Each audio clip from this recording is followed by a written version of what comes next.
Is it not a trial version anymore? I hope not. That's the plan is, that it's not a trial version. We are going to do our Saturday morning devotions. We like to, on a Saturday, as a family, have a family breakfast together. I got that from my family, and you probably got that from your family too. Mm-hmm. I remember Nana and Pa slaving away in the kitchen, mm-hmm. making potatoes and bacon and sausage and mm-hmm. French toast and eggs for whoever was at the house or slept over. So happy Saturday. Happy Saturday. We hope you had a good breakfast. And we already had ours, so we're ready to go. It's 11:30. Brunch. I guess that is brunch, not breakfast. Hopefully we are not in trial version. No, let us know. No one has let us know. Maybe no one's watching right now. Fine. No one's even on right now. That's okay. Trial it's beautiful version. Outside. People are it outside. Is beautiful outside, and people should be outside. They should be. I'd like to go outside. All right. Let's quiet our minds, quiet our hearts, and get ready to receive this morning's morning devotion. Do you think this will help us tolerate each other in this very small space? Goodness, it's called relationships. So we are in a very small space, and it's a beautiful scenery. We're overlooking the Lake Ontario. We got apartments around. We got a highway. We got trains. We had drunk people yelling last night. They felt like they were in our room. We're 25 floors up. Do you know why they felt like they were in our room? Goodness, because we had the window open. Why would we have the window open? For fresh air, obviously. But there was a symphony of and then his friends were copying him, and then there was multitude of people that were cussing him out at 1 a.m, 2 a.m, whatever else time it was. Yes. But then you know what I woke up realizing? What? That in my addiction, I was that guy. Yes. In life in general, mm-hmm. I affected a lot of people all the time. And I realized that my whole life, walking through my life, I was like that all the time.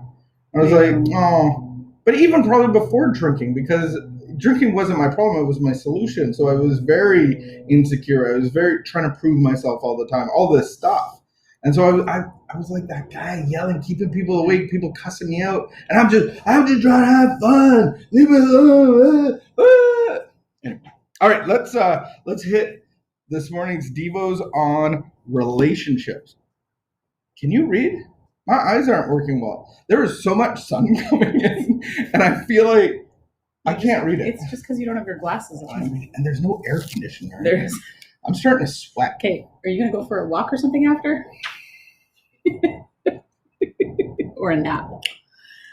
There is a gift for each of us in relationship that comes our way. Sometimes the gift is a behavior we're learning to acquire: detachment, self-esteem, becoming confident enough to set a boundary, or owning our power in another way.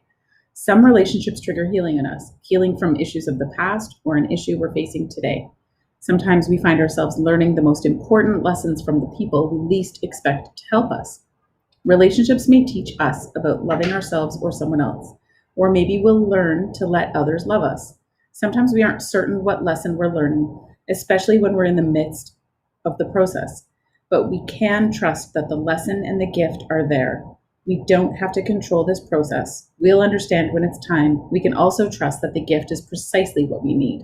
Today, I'll be grateful for all my relationships. I will open myself to the lesson and the gift from each person in my life. I will trust that I too am a gift in other people's lives.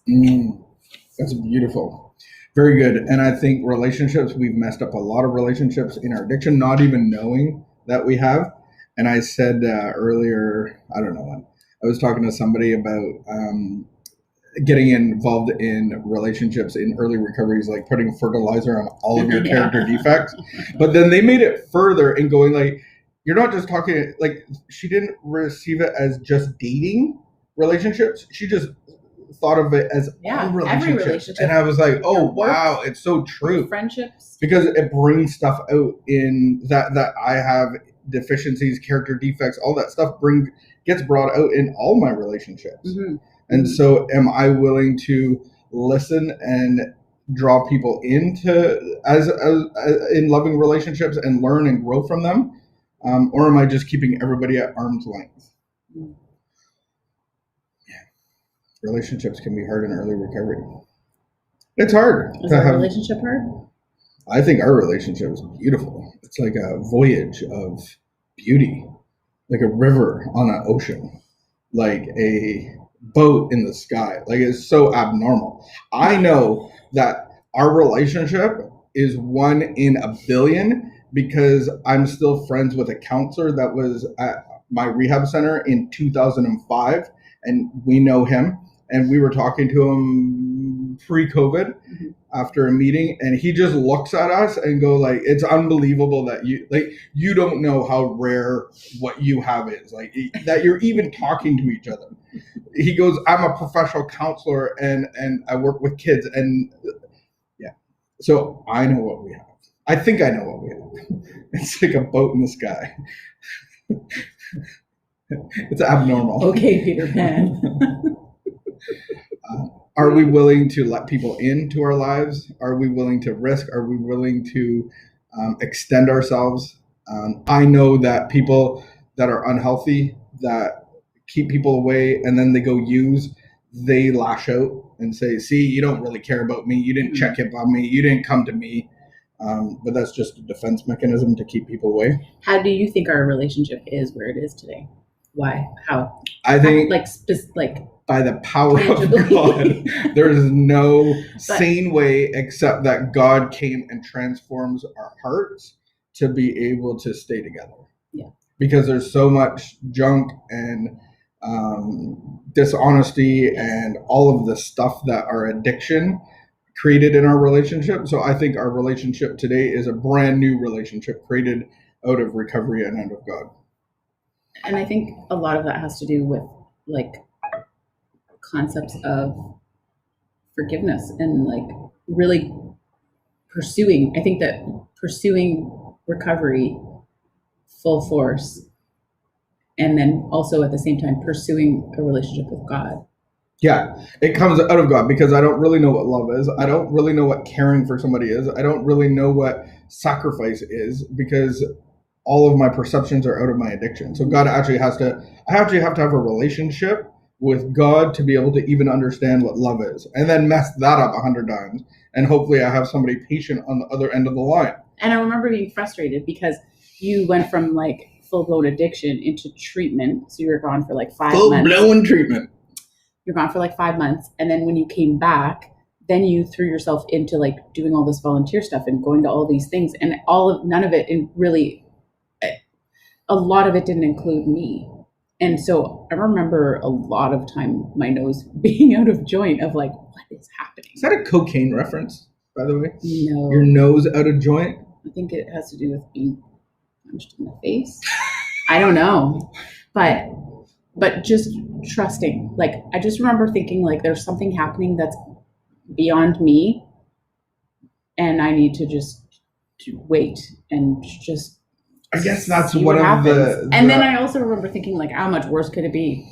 Yeah, can't get worse than it was. So I think that there is one end of the relationship, like, and we're talking intimate relationships, marriage relationships, cohabitating relationships, where one person goes away for treatment and they were the addict, and then they come back and they're trying to get this new life. They don't want to fit into the old life, but then the codependent is still there with the old life going like, well, why are you all the way over here and volunteering here and volunteering here? Like, go get a job. Like, we got to pay our bills. And I remember wanting to be more demanding, but knowing that I needed to somehow figure out how to not be that, like, in your ear and be demanding. Like, I just knew.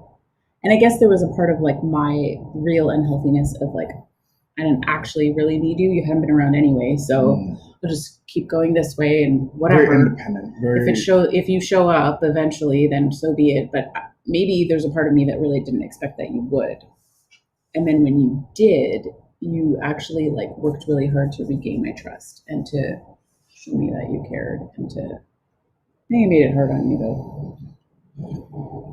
I feel sorry for me. I feel sorry for me. I need prayers. Yes. Only God can really restore and build and give a new life. And that's what our recovery has been, is still like we're still in recovery to be recovered. We are still being restored the job isn't done. It's a restoration project until we get to the homeland. And it's like we're still going through compartments of our house, and we're still like, when we bought our house, we ripped out the kitchen and we did some renos. And then 5 years in, we did windows. And then 8 years in, we did windows and bathroom. And then just recently, we did front, back, roof. And there's still stuff that we wanted to rip out the carpets upstairs. Like, who puts in white carpets in a house in the 70s? Exactly. Like, who made that decision? But we didn't do it all at the same time. And I think like the focus is more on you now in recovery, and so we're focusing on these rooms in our house that God has given us. Mm-hmm. Amen. Okay. All right, ready, set, break. We will see you later. Try to get some scootering in, go to a meeting, do some prayers. Peace out.